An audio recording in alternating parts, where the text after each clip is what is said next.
So for today, we're starting with review of the last couple days, because why? Because we have a quiz up. This is my first warning and therefore last warning cell phone. So you can throw away at this point. Put them in your backpack and you're not in trouble. Headphones off too. All right, here we go. So what have we done for the last couple days? Well, of that, we'll just kind of go in reverse order so you kind of recognize them. The first one was expected value. And I said it was P times A and then add. That's my super short description. P times A and then add them all up. What is P? Probability. What's A? Amount. Probability times the amount, and then you add them up. I decided that this quiz was going to be shorter than I had ever expected it to be, and that we will review together on Tuesday and then just take it Tuesday and get it all over with. That way we have more time for other fun stuff at the end of the year. So this quiz, this is a review day. When you come back to school, we'll review for like the first half of the hour, and then we'll have a very short quiz to wrap it up. Because I get to have this test happen however feels appropriate to me, and I just want it to be light and kind of fun. So here we go. Imagine you had $5 in this envelope, $5 in that envelope, and $100 in that envelope. And you rolled dice or whatever to decide. No, actually, let's just make it, they're all envelopes. You can't see through them, so you can't tell what's in it. Okay? It's just a bill in there, right? So even picking it up, you wouldn't be able to tell. So what's your probability for this envelope? 1/3. What's your probability for this envelope? 1/3. And your probability for this envelope? Then you should be able to tell me what's the fair value to play this game. We talked about this before, like, would you pay $5? Well, duh. The worst case scenario is you get your money back. Would you pay $100? No, that'd be stupid. You were going to lose your money most of the time. So what's the fair price? All right, do P times by A, then add them all up. I'll pause for a second and give this one a try. You may need a calculator. If you want to borrow one, meet me up at my front desk with some collateral, like a phone that you can't use anyways, or headphones, or wallet. Okay, let's go. Will, what did you get for the P times the amount? You can multiply it. You don't need my help for that. Yes? $33.33. You got it. $33.33. So that's the least it could, like you could look at that and say, I could for sure pay $33 to play this game because just that one envelope is worth that much. Then 1/3 times 5, $1.67 if you're going to round it. $1.67 here too. Add them all up. I'll pause for a second while you do that. Okay. Adding them all up. Let's go with Matea. What did you get? $36. Exactly? What was it? 36.5. 33. Well, I suppose it is about that. $36. If we round to the nearest dollar, I can say $36. That sounds good. Raise your hand if yours would have rounded to $36. Okay, cool. Question? Round up? Yeah.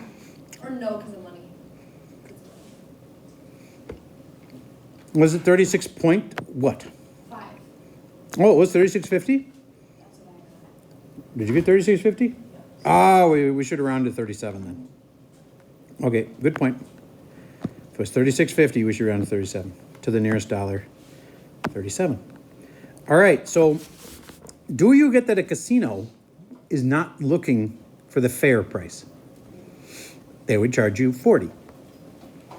They wouldn't charge you like 50 because the people would be smart enough and go, wait a minute, that doesn't feel right. That's too expensive. They try to price it just right, where it's a little more than the fair amount, but not much. Probably because people usually don't, like when they go gambling, they usually bring dollar bills. Oh, that's an interesting point. Yep. And it'd probably be easier if people just got tens. I doubt many gamblers will have That's true. bills. So make it 40 so you can use round whole bills. That makes sense. All right. Now, that was one topic. Here's another that I taught you the day before that. Let's say there's 8 friends and They are gonna go to this birthday party in a limo, and they have rented this limo, and the limo pulls up, and there's only room for 7. And you're like, oh, this sucks. How many different groups of 7 could you make? And I know some of you be like, well, we'll just pile her in. Well, the taxi driver might be like, I can't leave. It's not legal. Gotta only have 7. It's my problem. I get to make it up. So here we go. 8C7. And C means the order does not matter. P means the order does matter. Do you think we care about exactly what seat everybody sits in? Well, if we do, then it's a P. But I didn't care, so it's a C. Everybody try 8C7. You can use any way. I've taught you 3. One of them would take forever, but 2 ways with a calculator would be pretty good. My calculator says 8. Doesn't mean you're wrong. So, let me show you that this could be written as 8 factorial over 8 minus 7, which is 1 factorial. What do you think that actually is? 1 factorial. What's that? 1. Well, that doesn't really do anything. When it's times by C, there's an extra one of those. 7 factorial. This is 8 times 7 times 6 times, do you really want me to write everything? All over 7 times 6 times, I don't really want to write everything. So those cancel, and the answer is 8, see? That's why it's 8. Your calculator probably, I hope you learned this way. You put in 8, and then NCR 7. And it just says 8. But that's what it's doing to get the answer of 8, is it's doing factorials. That's what you need to know how to put it in the calculator. Raise your hand if you've got that. Cool. Then right near that is the P. That was a whole different day, and that's when the order patterns. What? Because I want you to remember that P goes with order matters. Okay, so 8P 7, and this is like the same question, except now the seats in the limo are different. You might get 7 people, but you can arrange them in all these different ways. So if the order of the seats matters, you'd use P.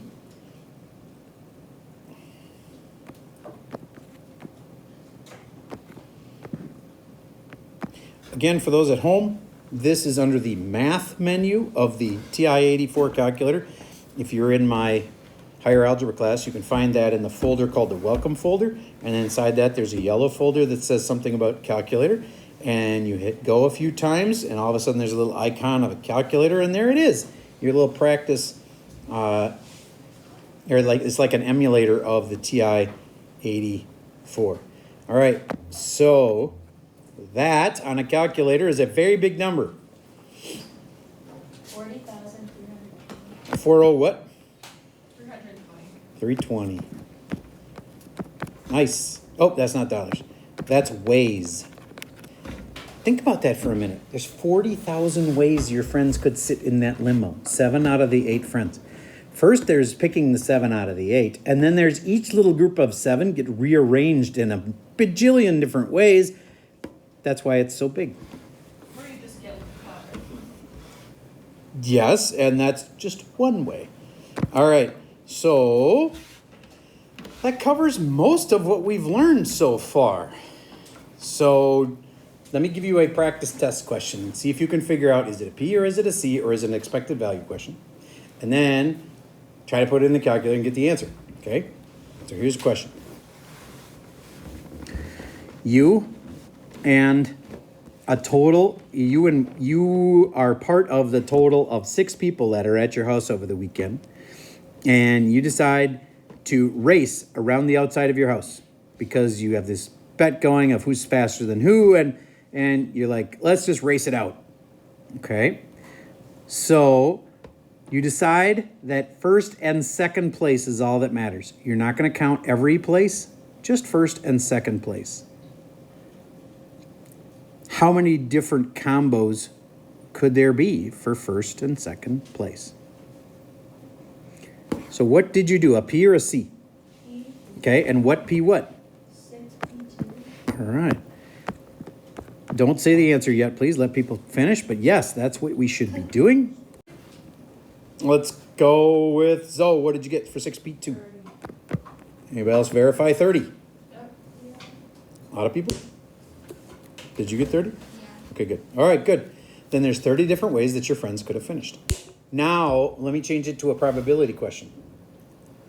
Let's say it's Zoe and name a friend, Zoe. It can be an imaginary friend, I don't care. Joe. Okay, Zoe and Joe decide. Oh no, they are one of the combos. Okay, and Zoe actually won, and Joe got second. What was the probability that was going to happen?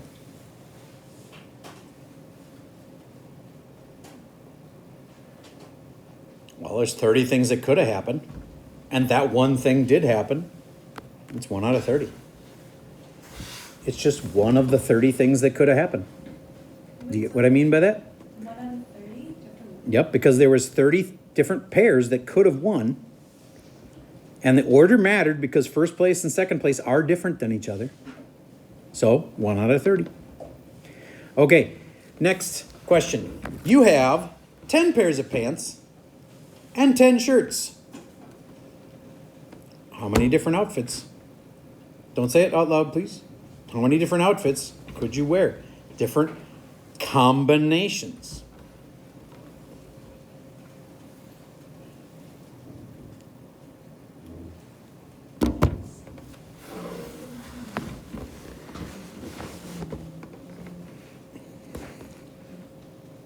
All right. I taught you to multiply choices. 10 times 10, 100. That's all there is to it. Don't overthink this.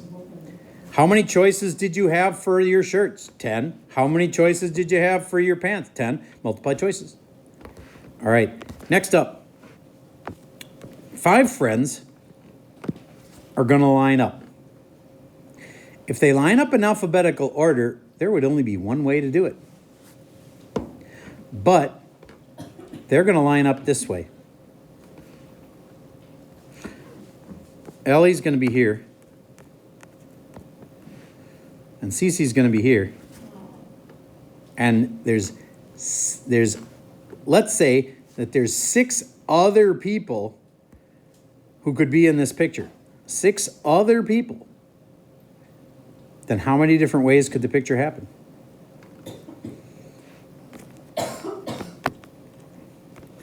Remember, it's all about multiplying choices, Will. How many choices do we have for this spot? 5. Nope. 1. Ellie has to be there. 1. How many choices do we have for this spot, Zoe? 5? Nope. Oh, 4. Nope. Oh, that one. 1. Good. Now there's 6 other people. Teo? 6 times what's next, Teo? And then, there you go. That makes sense? I'm afraid a lot of people would have got that one wrong, so we're going to do another one like that. And the final answer would be just 6 times 5 times 4. So 30 times 4, 120. What about the ones? I'm kidding. Okay, so this time, there's only 4 people and 2 tall people.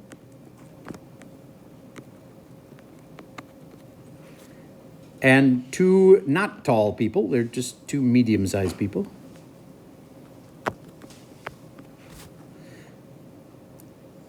If you want the tall people in the middle,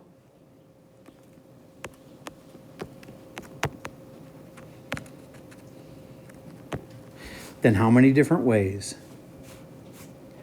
Remember, you multiply your choices.